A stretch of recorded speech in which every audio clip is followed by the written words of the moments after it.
আসসালামু আলাইকুম।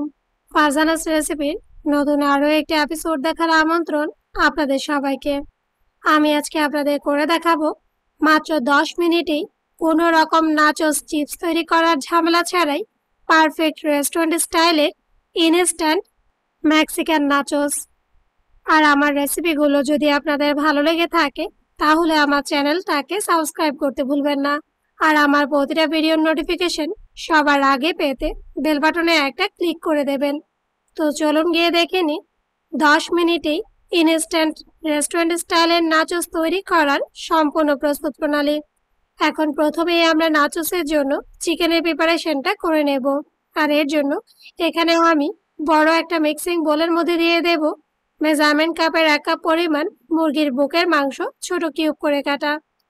আর দিয়ে দেব হাফ চা চামচ আদা বাটা, হাফ চা চামচ রসুন বাটা, 1 চা চামচ লাল মরিচের গুঁড়ো, হাফ চা চামচ কালো গোলমরিচের গুঁড়ো, হাফ চা চামচ ধনিয়া গুঁড়ো, 1 চা চামচ সয়া সস, 1 চা চামচ ওয়েস্টার সস, সেই সাথে 1 টেবিল চামচ টমেটো সস।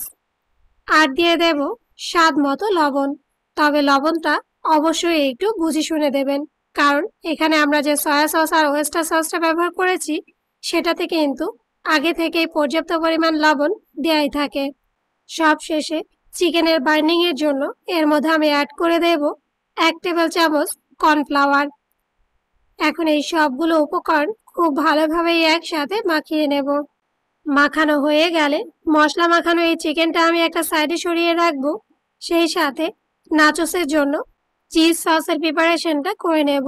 আর এর জন্য আবারও চুলার মিডিয়াম হিটে একটা প্যানের মধ্যে আমি দিয়ে দেব 2 টেবিল চামচ বাটার। এখন একটা স্প্যাচুলা দিয়ে বাটারটাকে খুব ভালোভাবে মেল্ট করে নেব। মেল্ট করে নেওয়ার পর এর মধ্যে আমি অ্যাড করে দেব 2 টেবিল চামচ ময়দা। তবে আপনারা চাইলে এখানে প্যাকেটের আটাটাও ব্যবহার করতে পারেন, কোনো সমস্যা নেই। এখন বাটারের মধ্যে ময়দাটাকে আমরা অনবরত নেড়ে চেড়ে কয়েক সেকেন্ড ভেজে নেব, যেন ময়দার মধ্যে থাকা কাঁচা গন্ধটা পুরোপুরিভাবেই চলে যায়।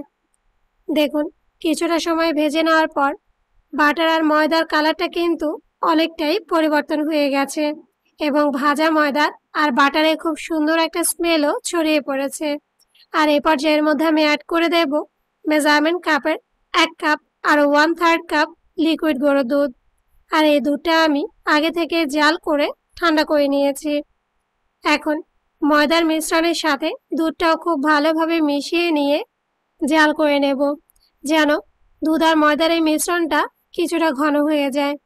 আর কিছুটা সময় জাল করে নেওয়ার পর যখন দেখবেন দুধ ময়দার মিশ্রণটা হালকা ঘন হয়ে সসের একটা টেক্সচার চলে এসেছে, এ পর্যায়ের মধ্যে আমি অ্যাড করে দেব 1 টেবিল চামচ চিনি, 1/4 চা চামচ লবণ এবং 1/4 চা চামচ কালো গোলমরিচের গুঁড়ো। এখন এই সবগুলো উপকরণ আবারও একসাথে খুব ভালোভাবে মিশিয়ে নেব। মেশানো হয়ে গেলে এর মধ্যে আমি অ্যাড করে দেব মেজারমেন্ট কাপের 1/2 কাপ পরিমাণ মজারেলা চিজ। আর চিজটা আমি আগে থেকে একটা সবজি গ্রেটার দিয়ে গ্রেট করে নিয়েছি। সম্পূর্ণ চিজটাও আমরা সসের মিশ্রণে দিয়ে অনবরত নেড়ে চেড়ে মিশিয়ে নেব। আর এই পর্যায়ে অবশ্যই চুলার হিটটা লো মিডিয়ামে রাখবেন এবং সসের মিশ্রণের নাড়াচাড়াটা কিন্তু কোনোভাবেই বন্ধ করা যাবে না, না হয় সসটা কিন্তু পাতিলের তলায় ভেজে যাওয়ার সম্ভাবনা থাকে। আর কিছুটা সময় নেড়ে চেড়ে নেওয়ার পর দেখুন চিজটাও কিন্তু সসের মিশ্রণের সাথে খুব ভালোভাবেই মিশে গেছে। আর এরই সাথেই কিন্তু তৈরি হয়ে গেছে পারফেক্ট রেস্টুরেন্ট স্টাইলের চিজ সস। আর একটু খেয়াল করুন, সসটা কিন্তু ঠিক এরকমই পাতলা থাকা অবস্থায় চুলা থেকে নামিয়ে নিতে হবে, কারণ ঠান্ডা হওয়ার পর এই সসটা কিন্তু আরো অনেকটাই ঘন হয়ে যাবে। এখন সসের এই পাতিলটা আমরা চুলা থেকে নামিয়ে ঠান্ডা করে নেব। সেই সাথে আগে থেকে যে চিকেনটা আমরা মশলা মাখিয়ে রেখেছিলাম সেই চিকেনটা রান্না করে নেব। আর এর জন্য আবারও চুলার মিডিয়াম হিটে একটা প্যানের মধ্যে আমি দিয়ে দেব 2 টেবিল চামচ বাটার। তবে আপনারা চাইলে এখানে নর্মাল তেলটাও ব্যবহার করতে পারেন, কোনো সমস্যা নেই। এখন বাটারটা গলে গেলে এর মধ্যে আমি অ্যাড করে দেব আগে থেকে মশলা মাখানো সম্পূর্ণ চিকেন।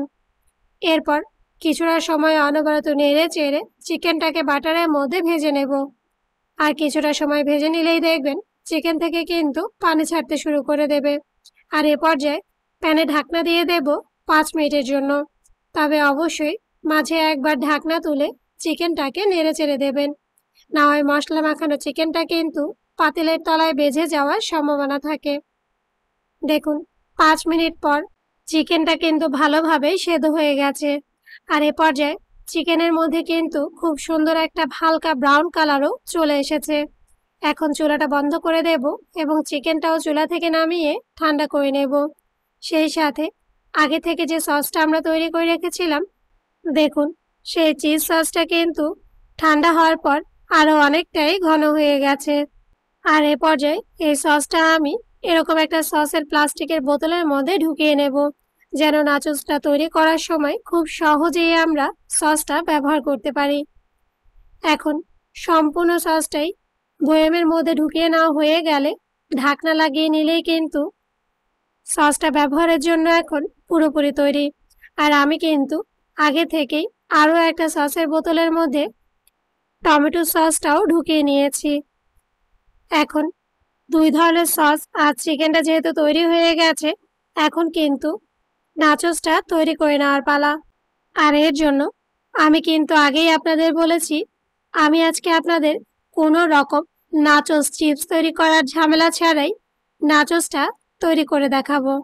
আর এর জন্য এখানে আমি ডিটোস চিকেন ফ্লেভারের যে নাচোস চিপসটা বাজারে কিনতে পাওয়া যায়, সেই চিপসটাই আজকে ব্যবহার করব। তবে আপনারা চাইলে গোলের মুখের দোকানগুলোতে 15 টাকা দামের যে নাচোস চিপসটা বাজারে কিনতে পাওয়া যায়, সেটাও কিন্তু এখানে ব্যবহার করতে পারেন, কোনো সমস্যা নেই। এখন 2 প্যাকেট চিপস এখানে আমি একটা থালের মধ্যে নিয়ে নিয়েছি। এখন কিন্তু নাচোসটা সাজিয়ে নেওয়ার পালা। আর এর জন্য প্রথমেই আমরা প্লেটের চারধারে নাচোস চিপসগুলো ঠিক এভাবেই ছড়িয়ে নেব। এরপর মাঝখানে চিপসের প্যাকেটগুলোতে যে ভাঙা চিপসগুলো থাকে, সেই চিপসগুলোই দিয়ে দেব। এরপর ওপর থেকে আগে থেকে তৈরি করে রাখা চিকেনটা ছড়িয়ে দেব। এরপর ওপর থেকে যে চিজ সসটা আমরা তৈরি করে রেখেছিলাম, সেই সসটা ছড়িয়ে দেব। এরপর টমেটো সস দিয়ে ওপর থেকে আবার একটা ছোট ফুটোওয়ালা সবজি গ্রেটার দিয়ে মজরেলা চিজটা গ্রেট করে নেব। আর এরই সাথে কিন্তু নাচোসের একটা লেয়ার তৈরি হয়ে গেছে। এখন আমরা সেকেন্ড লেয়ারটা দেব। এর জন্য আবারও নাচোস চিপস নিয়ে দ্বিতীয় লেয়ারটা সেম ভাবে দিয়ে দেব এবং মাঝখানটায় আধা ভাঙা যে চিপসগুলো আছে সেগুলো দিয়ে দেব। ওপর থেকে চিকেন, চিজ সস আর টমেটো কেচাপটা ছড়িয়ে দেব। সব শেষে আবারও মজরেলা চিজটা গ্রেট করে নিয়ে নাচোসের 3 নাম্বার লেয়ারটা দিয়ে নেব। আর এভাবেই আমি সম্পূর্ণ নাচোসটাই লেয়ার করে তৈরি করে নেব। আর আপনারা ঠিক যত লেয়ারের নাচোস তৈরি করতে চান, তত লেয়ারের নাচোসই তৈরি করতে পারবেন, কোনো সমস্যা নেই। এটা সম্পূর্ণই আপনাদের ইচ্ছের ব্যাপার। দেখুন, এরই সাথেই কিন্তু তৈরি হয়ে গেছে দারুণ মজার, মাত্র 10 মিনিটই পারফেক্ট রেস্টুরেন্ট স্টাইলের ইনস্ট্যান্ট মেক্সিকান নাচোস। তো আপনারা কিন্তু অবশ্যই হঠাৎ অতিথি আপ্যায়নে অথবা বিকেলবেলার আড্ডাটাকে একটু জমজমাট করে তুলতে ইনস্ট্যান্ট এই নাচোসটা বাসায় অবশ্যই ট্রাই করে দেখবেন। আর আমাকে কমেন্টস করে জানাবেন আপনাদের কাছে এর স্বাদটা কেমন লেগেছে। তো আমার রেসিপিগুলো যদি আপনাদের ভালো লেগে থাকে, তাহলে আমার চ্যানেলটাকে সাবস্ক্রাইব করতে ভুলবেন না। আর আমার প্রতিটা ভিডিও ফ্রেন্ডস আর ফ্যামিলির সাথে শেয়ার করবেন। আজ এ পর্যন্তই। আগামীকাল আবার দেখা হবে আরও একটি নতুন ভিডিওর সাথে। সেই পর্যন্ত সবাই ভালো থাকবেন। আল্লাহ হাফেজ।